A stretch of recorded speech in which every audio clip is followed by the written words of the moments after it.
Why children's literature? I often interview authors of young adult books, but I've stayed away from the authors of children's books. Why? Because I didn't know what to ask them.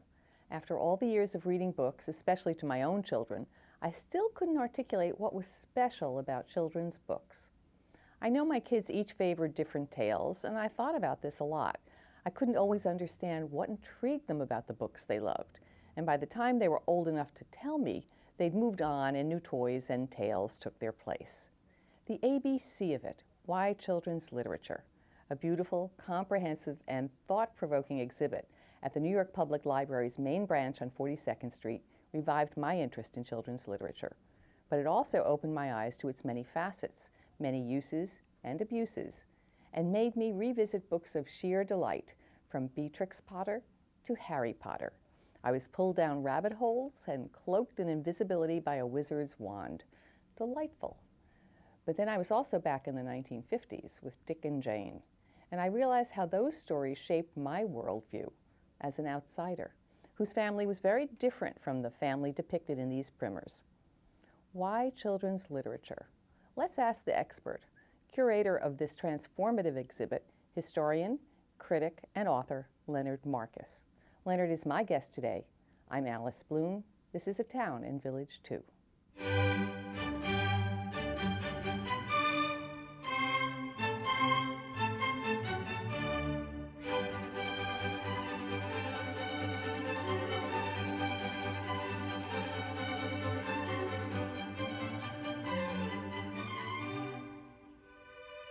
Welcome back. Leonard, thanks so much for being my guest. It's a cold night here while we're taping, but I know that we have lots to talk about. I loved your exhibit. Well, thank you. The ABC of it, Why Children's Books Matter. Yeah. I went thinking I was just going to spend a quiet half hour and walk through, and wound up going many times and enjoying, just really being pulled into it. It occurs to me, to be a good children's book author, do you have to really understand the heart of a child or be a child at heart? Well, it probably varies from one person to another, but some of the great ones have had very deep and vivid memories of their own childhood, especially on an emotional level. And that, speaking generally, seems to matter more than whether or not the writer, the illustrator, has children at home or is a teacher or has any other day-to-day contact with children. Because it's really about reaching into yourself and finding the common ground between you and the child who might become your reader. I heard an interview with Maurice Sendak once. I think it was Terry Gross interviewing him. Yeah. And his book, The Wild Things, was particularly popular in my family. And I remember when it was given to my son as a birthday gift, he was about a year old. And I read it to their play group, you know, other 1- and then 2-year-olds. And the mothers were appalled that I would pull this out. These monsters are going to give these kids nightmares. But that's not what happened. The children really, really loved it. And they were too little to explain why they loved it. They just did. They wanted to touch it. Somehow, he was able to illustrate, I think, what they saw. That's my guess, and from the interview with him, it seemed that he was drawing on his remembrance of family that would visit on Sunday afternoon and what they looked like to him. Oh yeah, he said the Wild Things were really those relatives who kept hugging him and bugging him, basically. Well, he's a great example of someone who never lost contact with the emotional life that he had lived in the beginning, and he was very aware, partly also influenced by the fact that he lived in the time of, you know, the impact of Freud, and had been in analysis himself and was friends with analysts, and he was very keenly focused on the fact that children have an intense inner life, and that very often parents are afraid or to acknowledge that, or are unaware of that, and therefore they want to protect children from things that might seem scary. Where Sendak would say, children are scared, and they're ready to face it, and books can be one of the things that help them do that. I know as a parent, I had so much difficulty selecting a book and getting it right, in that I couldn't always figure out what a small child would be attracted to. Yeah, and getting it right isn't necessarily the goal. It's more about trying different things And when my son was 2, I mean, I was a book reviewer, and I was getting literally boxes of new books in the mail every single day. So my fear was that he would feel so inundated by books that he would be turned off to them. So I tried to keep it very casual. We just pick something up and look at it. And sometimes we would look at the pictures in a book and not even read it. We would just make up our own story, you know. And so that's one way that, I mean, I think parents need to relax in a way and be very focused on what's happening in the moment when they're reading with a child. So you're saying that you really shouldn't necessarily have a purpose Oh, in yeah. selecting a book? Well, I mean, it doesn't hurt. I mean, there are wonderful books that have won prizes and been widely recommended, and there's no point in completely ignoring all that. But, you know, Sendak himself said once that he would rather see a child hurl a copy of Where the Wild Things Are across the room than be forced to listen to it. And you know, I spent 10 years writing a biography of the author of Goodnight Moon. It's a long time. And just in the same week that my book was published, my son was born. So I thought, oh, now I have somebody at home that I can read Goodnight Moon to. Well, it turned out he wasn't interested. Well, certainly not at that age. No, but I mean 6 months later. And, you know, he was one of the few children in North America who did not find that book compelling. How ironic, right? But I thought, well, that certainly teaches me something, you know, that no book is really for every child. So, and that's a good thing for parents to keep in mind. So you shouldn't be devastated if your child doesn't embrace No. the book that you loved as a child. Not at all. And if some book is labeled a classic and you find that your child is bored by it, you shouldn't think there's something wrong with my child. Why isn't my child living up to this cultural legacy? You know, kids respond for all kinds of reasons to everything in life. And you really have to assume that on some level they know what they're doing. So what do you do with a child who doesn't seem interested in books? And there's a lot of competition these days. Certainly, you know, the video games, the technological toys, even the books on Kindles. We were talking about that earlier, Kindles Sure. and iPads. So they're used to so much stimulation coming at them that a book seems like a very sedate thing for a lot of kids. It's not Angry Birds. Yeah, I mean, there's no one answer to that. And I mean, in my case, we were reading to our son maybe about 20 minutes a day from very early in his life. And my idea was just to make it feel like a part of the day. And we never said, no, you can't watch television at all, or no, you can't do something else. But we tried to keep books in the mix, you know, in the hope that he would develop some sort of interest along the way. And he never became a big reader, but certain things, certain subjects do interest him, and he turns to reading as a way of knowing more about them, especially sports. You know, and one of the tricks that I think teachers and librarians know to try with kids who are what are sometimes called reluctant readers is to figure out what it is that really interests them. And it could be horses, it could be sports cars, it could be something else. And there always are books on those subjects that are, you know, geared to kids of whatever age. And that can be a good gateway, as can, in very recent times, the graphic novels, which are sort of longer book length, for lack of a better word, comic books. But they're done, in many cases, on a really sophisticated level. Kids think they're very cool, which is the key, because they're drawn to them when they would not think to pick up almost any other book of any description. You know, I'm so glad to hear you say that. I recollect when I was probably 10 or 12 years old, and I was very homesick away at camp, and I was absolutely passionately involved with Archie comics. I mean, this was just my Archie comics and bubblegum. And my grandfather, knowing that I was so homesick, sent me a package with Archie comics and bubblegum. Oh, good for him. Well, he was a scholar. Yeah. The camp wouldn't give it to me. Oh, yeah. They didn't use the word degenerate, but they said this is just not worthy. Uh-huh. And yeah. they just said, we'll give it to you when you leave. And I made sure that I left as quickly as I could. Sure. Yeah. And I'm so glad to see that that has changed, because I wondered what your attitude was about graphic novels, which is the sort of an I'm writing a book comic. about them right now, and I think it's possibly the most exciting thing which is happening now in books for young people.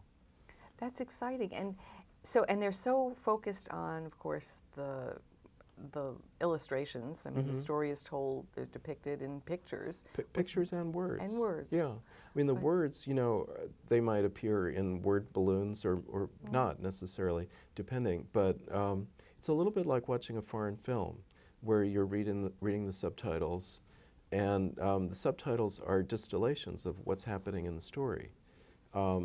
It's not easy to write a good graphic novel any more than it's easy to take a good photograph. It's really easy to take a bad one, you know. But one of the things that people miss about children's books when they think about them in sort of the larger scheme of things is that to reach a young audience of people who know less about the world than adults do, you can assume less foreknowledge, and therefore everything has to be packed into the book, into the story that is going to be needed to understand it. So writing and illustrating for children is a highly distilled art form. And many people who have experienced both kinds of storytelling will tell you that writing for children is harder than writing for adults. Well, I imagine you also have to use language that they can understand. So Well, you yeah. have to be Yeah. a little careful about that. I keep equating graphic novels to things like texting and Twitter, where, I mean, once again, it's a very abbreviated communication, which can be done very well or badly. Sure. Graphic novels can be 400 pages long. That's a lot of twittering. Tweeting. But I wonder if, you know, since this is a new communication device that has certainly taken hold, it's not going away, it would seem that that might be something that would get children over the hurdle of accepting or embracing books if they're struggling That's with my point. Yeah, that is my point. And we do live in an age where images play a bigger and bigger part in the communication that takes place. So there's something very timely about this as an art form, or as a medium for communication. I want to learn a little bit more about how you curated the exhibit at the library. It is wonderful, and it is also so comprehensive. Who did you leave out? Or did you? Pinocchio. Pinocchio's not in there. And why not? No particular reason. This show, we could have only so many things in it. The gallery is 4,500 square feet. It's a very large gallery. But when you look at it, the cases and all, there's room for about 250 objects. Well, that's a lot. I mean, a lot of shows have maybe 80 pictures in them, art shows.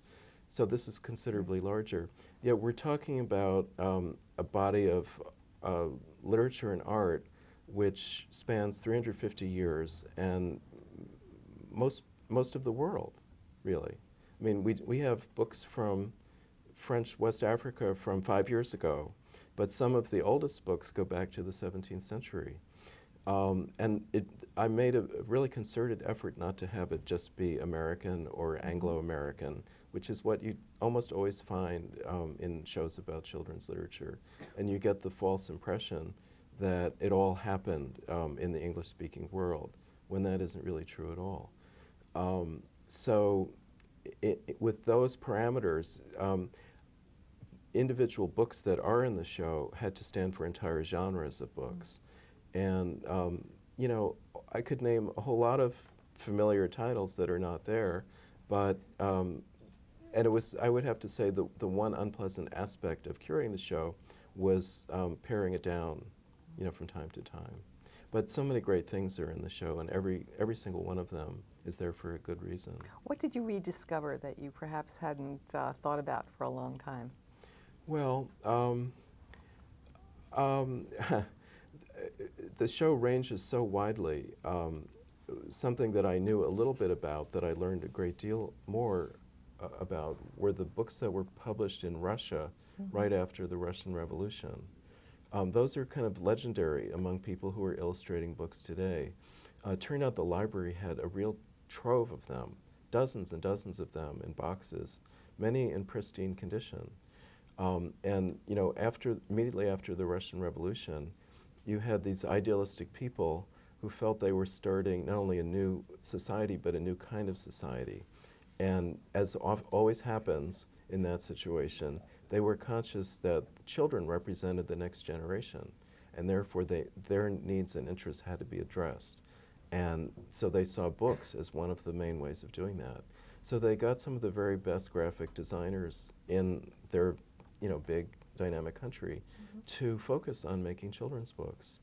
And they printed them on relatively inexpensive paper because they wanted everybody to be able to afford them. And we found that they went back to press over and over again. Some of these books are just fabulous, like the best posters you've ever seen. Exciting things. So that's one example. Did it trouble you at all to see some books used as basically propaganda devices? Didn't trouble me. It interested me as a phenomenon. And there's a section in the show. The show looks at children's books in terms of themes and questions that people might ask about or wonder about children's books. And one of the sections looks at children's books in nation building, how children's literature has been used all around the world to build a sense of national identity for children.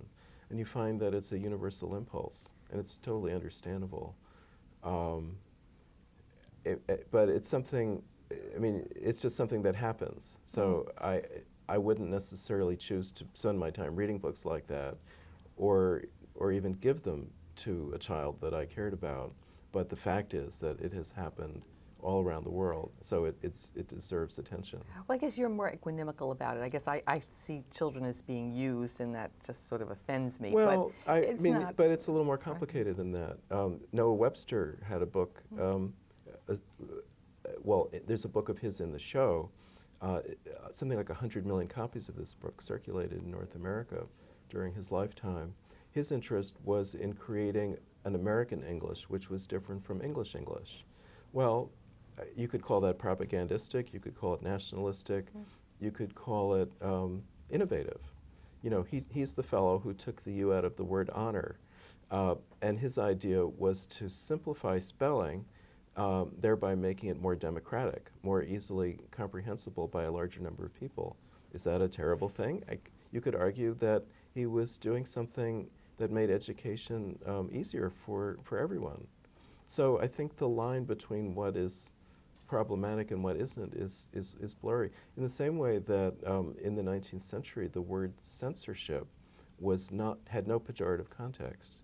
People thought that to censor what children read was no different from showing good judgment and sorting the wheat from the chaff. So, I wouldn't agree with that today. But when you look at things historically, you see there are a lot of nuances to be noted. Well, I remember I was impressed by Ferdinand the Bull. Okay, now I remember reading Ferdinand the Bull, and I didn't think a whole lot about him. I didn't realize that he was being depicted as a fascist. No, well, you're not getting it quite right. Okay. The story was written as a story. A few months later, the Spanish Civil War came along, and people misinterpreted it from a political point of view. In fact, from opposing political point of views. They read everything that you could imagine into that story. And what it really illustrates is not so much what a political message that the author intended, because there was none, but the way that people in the general public will seize upon a simple seeming story for their own purposes. Interesting. And So children's books lend themselves to that because they are so, quote, simple. What about C.S. Lewis and the Lion, the Witch, and the Wardrobe? I remember reading that to one of my sons who was captivated by that, but then being told when his teacher wanted to use it that there was too much, I think it was too much religious imagery. Oh yeah, Christian. Well, the funny thing is most kids don't notice that. So if the teacher had just sort of kept that to herself, it would not have been an issue.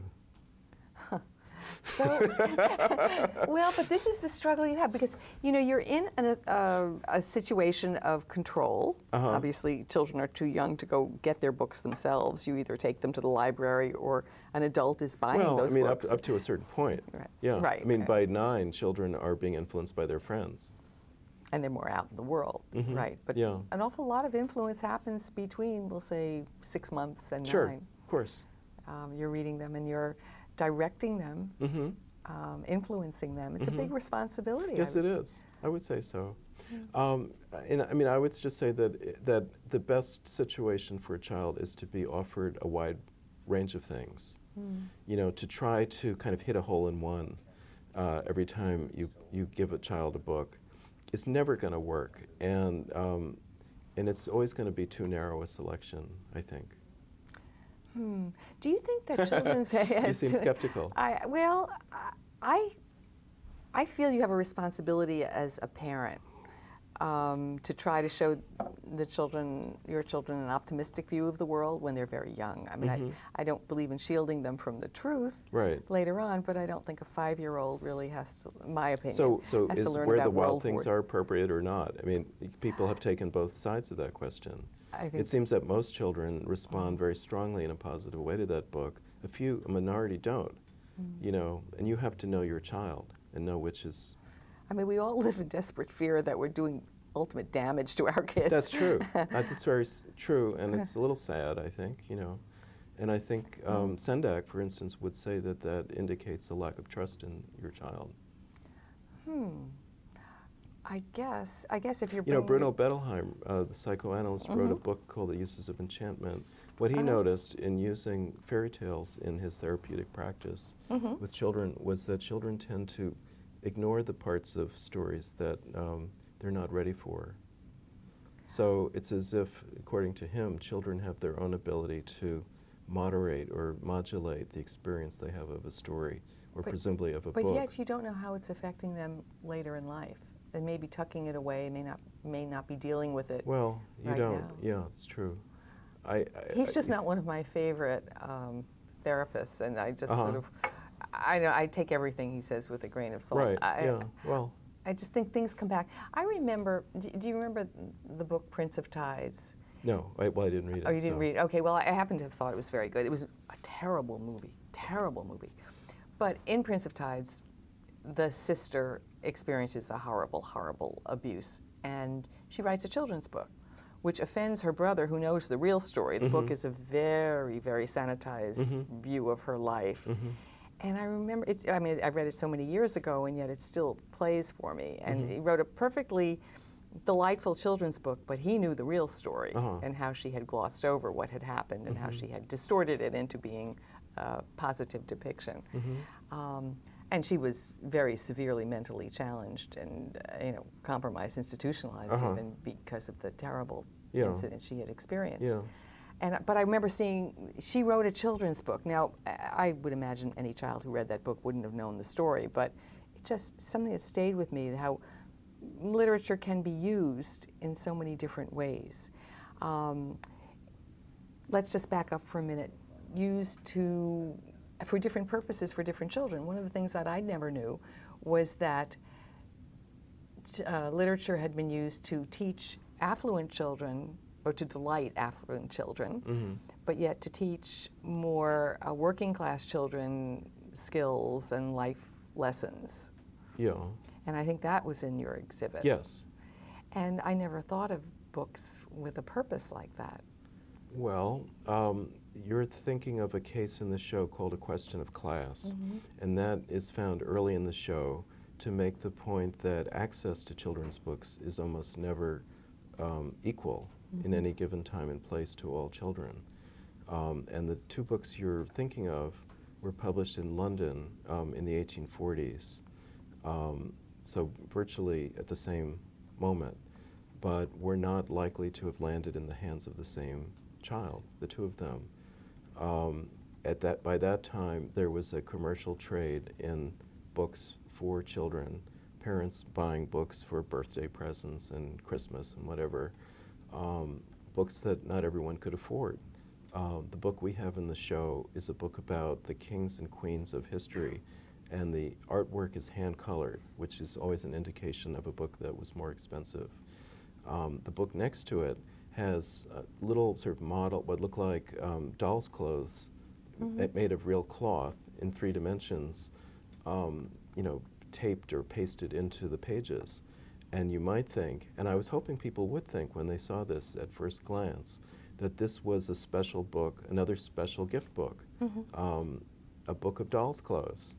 But then when you find out what it really is, it was a book meant to teach needlecraft to poor girls who would have to make their living doing some useful exercising some useful skill, probably by the age of 6 or 7.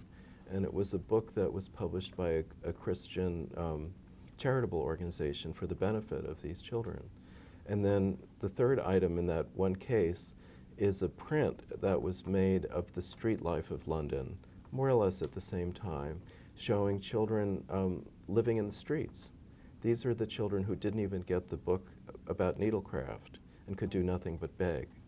And so what you see in those three objects is a cross-section of the most vibrant city in the world of its time, London, in the days of Dickens. And so what it shows is that children's books at that time, and really in all times, exist for different reasons and for different children. I think it's remarkable to me that you were able to view all the children's books without emotion. I mean, that you're... I don't think that's true at all. Oh, see, I think you were so objective in your curating, which is a good thing. Well, those two things are not exclusive. I wouldn't be doing any of this if I didn't have a great feeling for the material. But the question is what does it, where does it belong in the larger scheme of things? Right. And a lot of people are very confused about that or have no thoughts at all. My job is to try to understand that and show it to other people. Well, it evoked a passion in me. I mean, I emotionally reacted to it. Yeah. Well, which that was wasn't an accident. Right. No, that was, you were very successful. I set you up for that. All right, we're going to talk. I wonder, are there many authors of adult books who write children's books? There are many more who do it well. Because they often venture into this field naively thinking that it's easier and then fall on their face. I can think of very few who've done it well. I was reading recently about Maurice Cohen, who was the Yale librarian. He was actually trained as a lawyer and realized that wasn't the right job for him. And he became a librarian, and he did wonderful things for the library at Yale. And he wrote a book, over 200 publications, described as juvenile jurisprudence, which includes a noirish classic illustrated comic book of Dostoevsky's Crime and Punishment. And I thought that was fascinating, that here he worked in the Yale library. Well, it sounds like he's the librarian at the law school. I think he must have been at the law school. He died recently. They've done some exhibits of comic books there, which touch in a sort of light way on themes related to what gets studied at a law school. Can you think of other writers of adult books who did it right, who wrote children's books successfully? Yeah, John Updike was a very good poet for children. That would be one example. Randall Jarrell, also a poet, wrote 3 really wonderful books for children. So yeah, there are some, for sure.